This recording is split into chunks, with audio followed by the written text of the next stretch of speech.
War pushes nations to their limits, demanding everything from their people.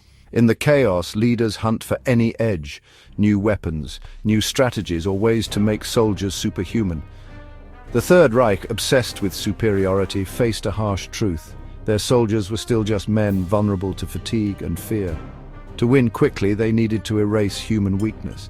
The search for a miracle led them not to training, but to chemistry. A pill that promised tireless, fearless soldiers. Imagine an army that could march for days, pilots who never tired.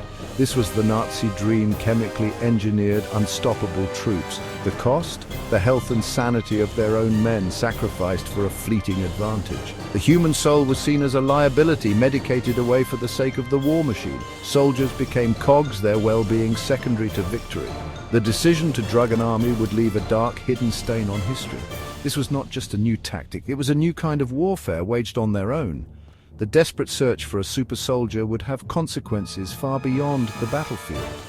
The story of Nazi super soldiers begins not with heroics but with a pill, and that pill would change everything. The miracle drug was methamphetamine, Pervitin. In 1930s Germany, it was sold over the counter, marketed as a pick-me-up for everyone from secretaries to housewives. Pervitin flooded the brain with dopamine, creating euphoria and energy and a sense of invincibility. Fatigue vanished, sleep became unnecessary. The military saw its potential immediately. Dr. Temmler Werke tested it on students, saw them work all night and declared it perfect for soldiers. Pervitin fit the Nazi vision, relentless, aggressive warfare. Soon it was standard issue. Millions of tablets distributed to the Wehrmacht. Soldiers called it tank chocolate.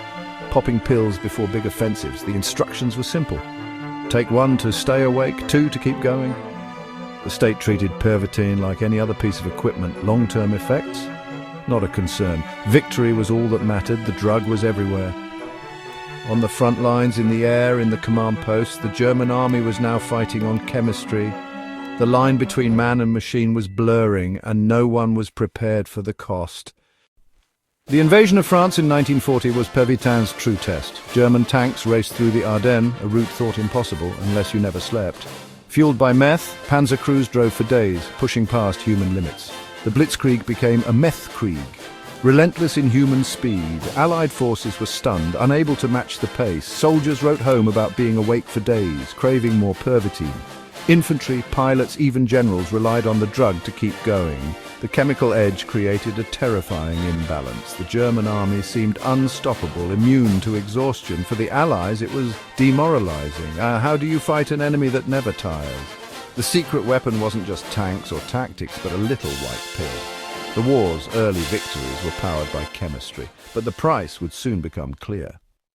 The high from Pervitin always ended in a crash. Soldiers faced exhaustion, depression, and even psychosis as the drug wore off.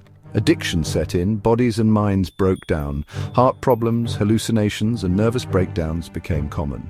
The super soldiers were now liabilities, unpredictable, impaired, and desperate for their next dose. Medics reported alarming cases of exhaustion psychosis. The drug meant to strengthen the army was now destroying it. On the Eastern Front, Pervitin became a crutch just to survive. The leadership tried to restrict it, but the damage was done. The army was hooked, trapped in a vicious cycle. Soldiers needed the drug to fight, but it was destroying their ability to fight. The chemical advantage had become a curse. The dream of the super soldier had turned into a nightmare. The Nazis' use of meth is a chilling lesson about war's true cost. It exposes the moral bankruptcy of sacrificing soldiers for ideology. The story of Pervitin is one of addiction, collapse, and state-sanctioned poisoning. The casualties of war include those forever changed by what they endured. This history warns us about the dangers of performance-enhancing drugs in any military. The temptation to create super soldiers remains, but the German experience is a clear warning. There are no shortcuts to strength, only new weaknesses. The enemy wasn't just across the battlefield, but inside the soldiers themselves. In the pursuit of power, humanity is often the first casualty. We remember this story not to sensationalize, but to be warned.